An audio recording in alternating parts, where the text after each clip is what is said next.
Bonjour et bienvenue dans cette deuxième chronique.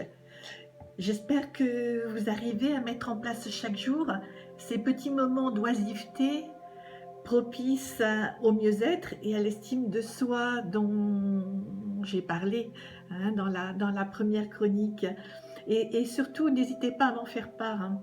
Voilà, en effet, je souhaite que cet espace soit façonné par vos besoins et vos questions.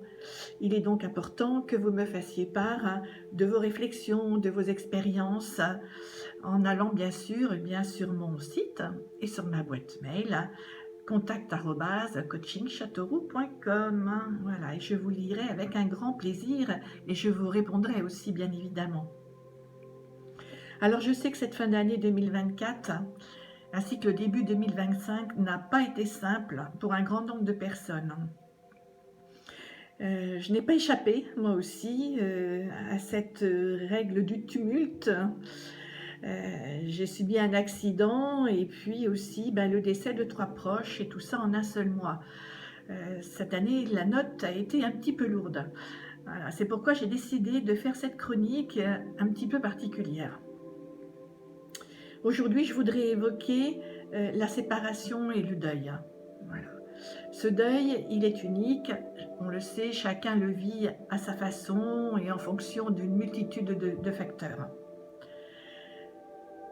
Cependant, à mes yeux en tout cas, je pense qu'une chose est certaine, c'est qu'il ne faut pas s'enfermer dans son deuil, dans sa souffrance, comme dans une prison sans espoir d'en sortir jamais. Il faut oser aller vers la lumière, même si elle nous paraît inaccessible, il faut oser parler. Le but ici n'est pas de vouloir guérir ou de faire son deuil. Moi-même, je n'ai jamais vraiment compris le sens de ces mots. Faire son deuil, ça m'a toujours paru un peu obscur. Par contre, avancer dans la vie avec cet événement en plus, ce poids en plus, cette expérience qui transforme à jamais notre univers et ce qui fait que nous ne serons plus jamais la même ou le même, ça me paraît vraiment essentiel. C'est pourquoi j'ai décidé de partager avec vous une petite expérience vécue récente. Tout commence un matin du mois de janvier 2025. Ce matin-là, je me lève enfin. Bien plus tard que d'habitude, et les jambes en coton et le cœur complètement fracassé. Une heure plus tôt, au fond de mon lit, le réveil s'était avéré brumeux et difficile. À ce moment-là, une seule posture pouvait me réconforter. Rester en boule, recroquevillée et blottie tout au creux de mon lit, avec la sensation d'être protégée par ma couette et un oreiller moelleux.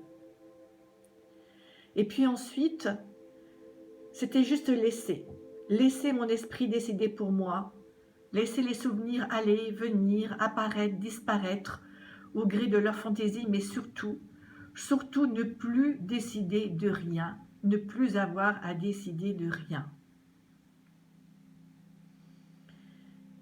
Il y a eu tellement de bonheur partagé qu'aujourd'hui le malheur est incommensurable. Il me vrille l'estomac. Mais je ne peux pas et je ne veux pas me laisser aller. Demain, sa femme et sa fille viennent déjeuner à la maison. Mon cerveau doit reprendre ses esprits. Que vais-je leur préparer pour le repas? Qu'est-ce qui pourra leur faire plaisir? Elles vont avoir besoin d'un grand réconfort. Et puis toujours allongée, ça y est, c'est reparti. Mes pensées s'agitent à nouveau, les souvenirs reviennent, diffus, se mêlant au bruit de la vie extérieure qui s'immisce dans cette chambre qui est pourtant un lieu clos. Mais cette vie, celle du dehors, celle de ceux qui ne savent pas encore, cette vie qui bouscule mon intimité, je la refuse.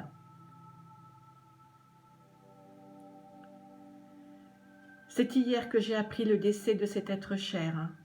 Plus qu'un ami, il était comme un jeune oncle ou un grand frère.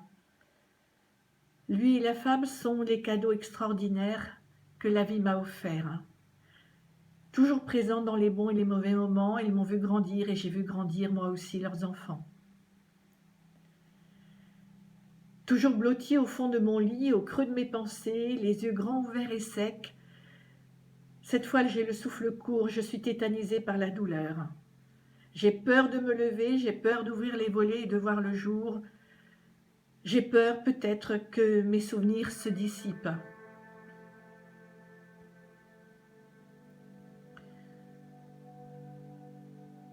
Quelques minutes, un peu plus encore s'écoulent et puis j'ai comme un sursaut. Un sursaut, d'un seul coup je me dis que je veux que ce soit le meilleur qui reste en moi et que ce meilleur laisse en moi des traces indélébiles. Je veux vivre absolument pour rendre tous ces moments immortels, pour que lui aussi soit immortel.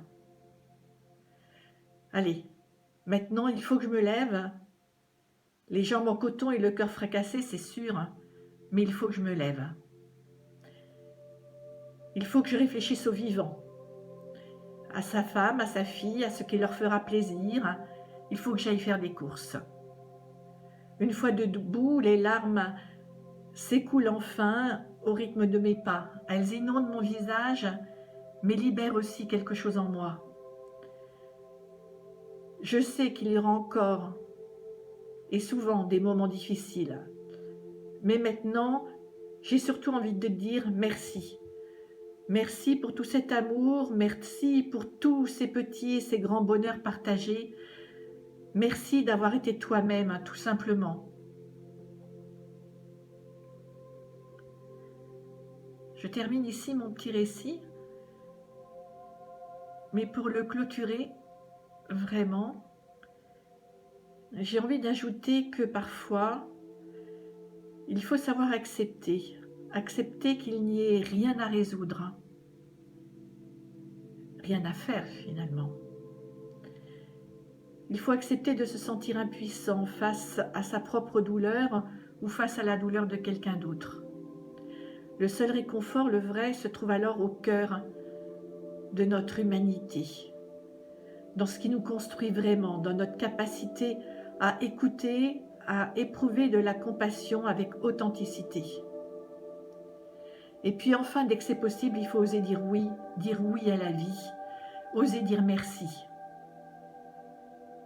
Maintenant, la parole va être à vous. Est-ce que ce récit vous parle? Est-ce qu'il réveille en vous des souvenirs récents ou lointains? Est-ce que la gratitude et la compassion ont pu être des ressources aussi pour vous? J'attends avec un immense plaisir vos réactions sur mon site, comme je vous le disais tout à l'heure, véronique.com ou coaching.com ou ma boîte mail. Voilà. Et on se retrouve très vite dans la chronique suivante. On continue à parler gratitude. Très belle journée à tous.